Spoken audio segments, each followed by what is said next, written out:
অনেকে বলে হুজুর বিমান হামলায় মারা গিয়েছে, বিমান জ্বলে পুড়ে ছাই হয়ে গিয়েছে, তার কবর কোথায়?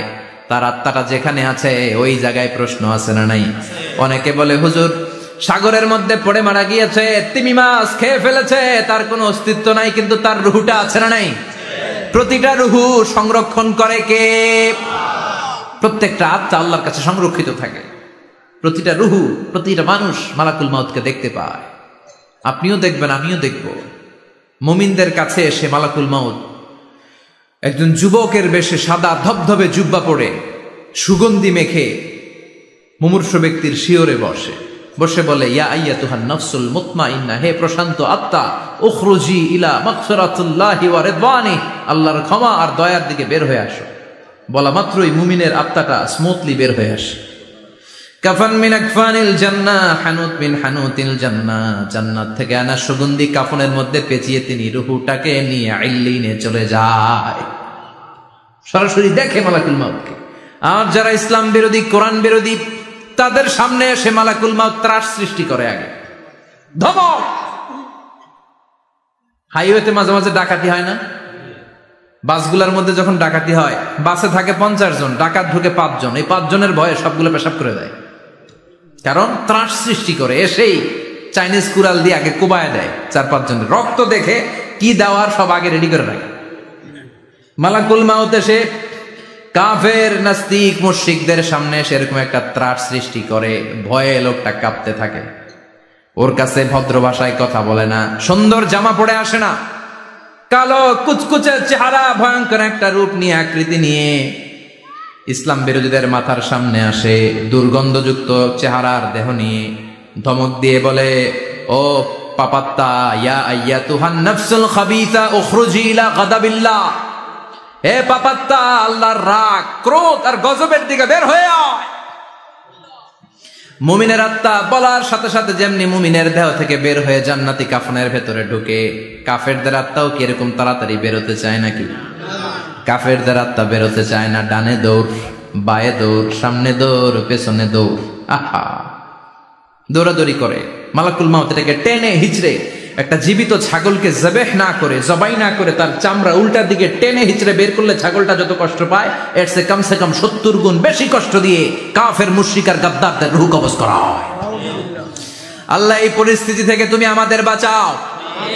মুমিনদের রূহ যেমনি কবজ হয়, ওইভাবে রূহ কবজের ব্যবস্থা করে দিও। ইমানের মৃত্যু নসিব করে দিও, শাহিদি মৃত্যু নসিব করে দিও। আমাকে শহীদ করে সেই মিছিলে শামিল করে নিও, যে মিছিলের নেতা মীর হামজা, খোবায়েবে খাব্বাব, আল্লাহর কাছে ছিল অতি প্রিয়, শামিল করে নিও। আমাকে শহীদ করে সেই মিছিলে শামিল করে নিও। পড়েন আমিন। আর জোরে পড়েন আমিন। তার মানে বিমান দুর্ঘটনায় হোক, কিংবা লঞ্চ ডুবিতে হোক, কিংবা আগুনে পড়ে হোক, কিংবা আত্মঘাতী হামলায় হোক, যে যেখানেই মারা যায়, কবরের 3টা প্রশ্ন তার জন্য আছে না নাই? ইসলাম বিরোধীদের জন্য প্রশ্ন 3টা, আপনারা যারা মুমিন তাদের জন্য 4টা, আপনাদের জন্য একটা বেশি। আলহামদুলিল্লাহ কোন?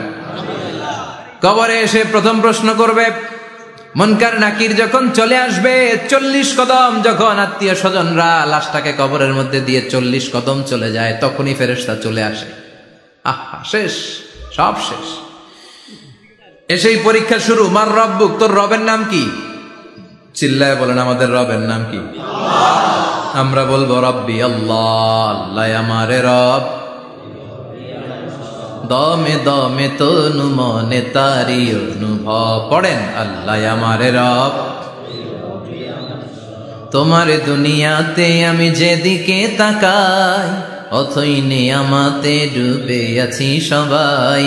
পাখ পাখালির গানে শুনি তসবিহ কল রব, তসবিহ কল রব, আল্লাহ আমারে রব। প্রথম প্রশ্ন, তোমার রবকে? আমরা বলবো আমাদের রব আল্লাহ। দ্বিতীয় প্রশ্ন, ওমা দীনু, তোমার ধর্মের নাম কি? আমরা কি বলবো? তৃতীয় প্রশ্ন, বিশ্বনবীর চেহারা দেখিয়ে বলা হবে আতারিফু হাদার রাজুল, এই লোকটারে চিনো নাকি? আমরা বলবো চিনি আমাদের প্রাণের নবী, ঠিক কিনা? চাঁদের চেয়ে সুন্দর তুমি নবী আমার কমলিওয়ালা, দু জাহানের বাদশাহ তুমি প্যারা নবী সাল্লে আলা, চাঁদের চেয়ে সুন্দর তুমি নবী আমার কমলিওয়ালা, ঠিক কিনা? তিনটা প্রশ্নের যথাযথ উত্তর যখন দিয়ে দিলেন, আপনার জন্য অতিরিক্ত আরেকটা প্রশ্ন করা হবে, ওয়ামা ইলমুক, তোমার নলেজ কি? তিনটা প্রশ্নের উত্তর যে তুমি করতে পারলা, কিভাবে পারলা, কেমনে জানলা? নকল করে বলছো নাকি জেনে বুঝে আসছো? নকল হয় না এখন? মনে হয় এগুলো একটু কমছে। একটা সময় ছিল অনেক নকল হইতো, পাঞ্জাবের ভিতরে নকল, পকেটে নকল, টুপির ভিতরে নকল, মৌজার ভিতরেও নকল, এমনকি মেয়েরাও নকল করে পরীক্ষার হলে আসে না নাই? স্কেলের মধ্যে লিখে নিয়ে যায়, হাতের মধ্যে লিখে নিয়ে যায়, ওড়নায় লিখে নিয়ে যায়, কাপড়ে লিখে নিয়ে যায়, আসে না নাই? ফেরেশতারা বলবে নকল করছো নাকি? কেমনে জানলা? তিনটা প্রশ্নের উত্তর তুমি কেমনে বললা? আল্লাহ তোমার রব, ইসলাম তোমার ধর্ম, এই লোকটা বিশ্বনবী, কেমনে চিনলা? আপনাকে তখন বলতে হবে আমি কোরআন থেকে শিখেছি, আমি হাদিস থেকে শিখেছি, আমি ইসলাম জেনে বুঝে মেনেছি, আমি আন্দাজে কোথাও ঘুরি নাই। চিল্লায় কোন ঠিক কিনা? আপনাকে বলতে হবে, এজন্য শিখতে হবে, প্রতিনিয়ত ইসলাম সম্পর্কে জানতে হবে, আখের গোছাতে হবে, জীবনটাকে আলোকিত করতে হবে। চিল্লায় বলেন ঠিক কিনা? চারটা প্রশ্নই যখন হয়ে গেল, ফেরেশতারা বলবে আহলান ওয়া সাহলান ওয়া মারহাবান বিক, খোশামদেদ, কংগ্রেচুলেশন, খোশামদেদ, কংগ্রেচুলেশন, সব প্রশ্নের উত্তর তুমি পেরেছো। ফায়ুফসাহু লাহু কবরুহু ৭০ যিরান, আপনার কবরটারে ৭০ হাত লম্বা করে দেয়া হবে। ওয়া ইফতাহু লাহু বাবুন ইলাল জান্নাহ, আপনার কবর থেকে জান্নাতের দিকে দরজা খুলে দেয়া হবে। ওয়া ইউলবাসু মিন লিবাসি আহলিল জান্নাহ, জান্নাতের দুইটা রেশমি কাপড়ের পোশাক এনে আপনারে পরিয়ে দেয়া হবে। আর বলা হবে নাম কানাউমিল আরুস, ঘুমাও, sleep, you should get some sleep now, তোমাকে লম্বা সময় পাড়ি দিতে হবে, ঘুমাও। কানাউমিল আরুস, যেমনি বর বাসর রাতে আরামসে ঘুম দেয়, বাসর রাতে যেমনি বর কনেকে নিয়ে মধুর ঘুম দেয়, তুমিও ঘুমাও, কেউ তোমার ঘুম ভাঙবে না। কিয়ামতের জন্য ইসরাফিলের সিংহায় যে ফুৎকার আছে, ওই ফুৎকার ছাড়া কোনো কিছুই তোমার ঘুম ভাঙাতে পারবে না। আলহামদুলিল্লাহ পড়েন। আল্লাহ আমরাও যেন চারটা প্রশ্নের উত্তর দিয়ে লম্বা একটা ঘুম দিতে পারি, পড়ে না আমিন। ওয়াম্মাল কাফির ওয়া আহলুশ শিমাল, আর ইসলাম বিরোধী যারা, তাদের সামনে আসবে মালাকান আসওয়াদান আজরাকান, কৃষ্ণ বর্ণের দেহ, নীলাভ বর্ণের দুটো চোখ, গায়ের রং কালো, চোখের রং নীল, দেখতে কেমন লাগে? আলিফ লাইলার ভূতের মতো। তখন গায়ের রং কালো, চোখের রং নীল, ফেরেশতা দুইটা আসবে, এসে ত্রাস সৃষ্টি করবে, এসে বলবে বল তোর রবের নাম কি? মার রব্বুক। মুশরিক, কাফের, নাস্তিক এরা বলবে আমি জানি না আমার রবকে,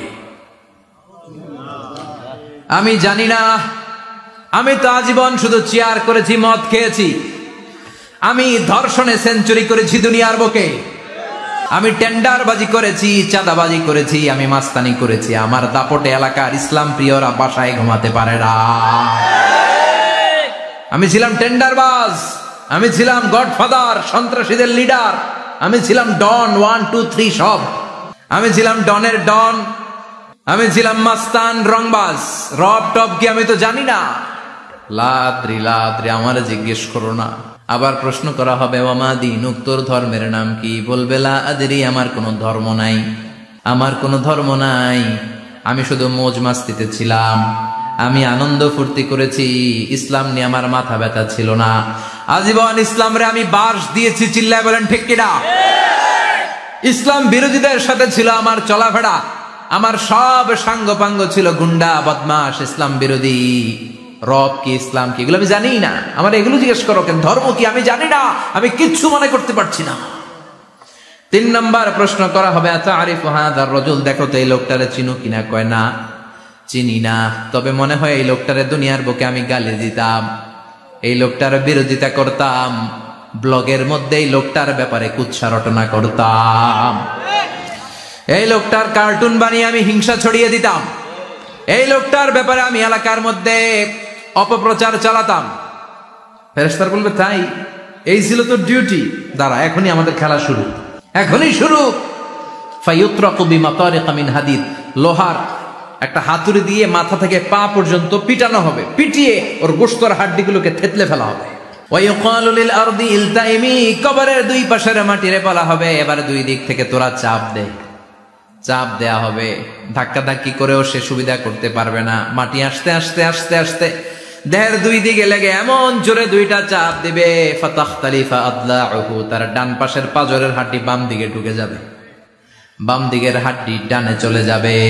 বিশ্বনবী বললেন এই হাতুড়ি দিয়ে পিটানোর শাস্তি, কবরের চাপ দেওয়ার শাস্তি চলতেই থাকবে হাত্তাল কিয়ামা, কিয়ামত পর্যন্ত।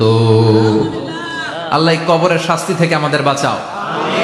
আমরা এই আযাব পেতে চাই না, আমরা যেন ঠিকভাবে কবরের 4টা প্রশ্নের উত্তর করে দিয়ে লম্বা ঘুম দিতে পারি। আল্লাহ তুমি তৌফিক দাও।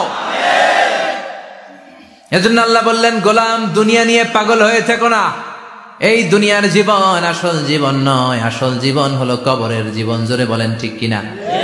এই জন্য মাঝে মাঝে কবরে যাবেন, কবরস্থানে দাঁড়িয়ে চিন্তা করবেন এই জায়গায় আমারও আসতে হবে। দিন যাবে, রাত আসবে, বৃষ্টি হবে, শীত আসবে, কেউ আমার দেখতে আসবে না। একা থাকতে হবে, একা, বড় একা, অন্ধকার।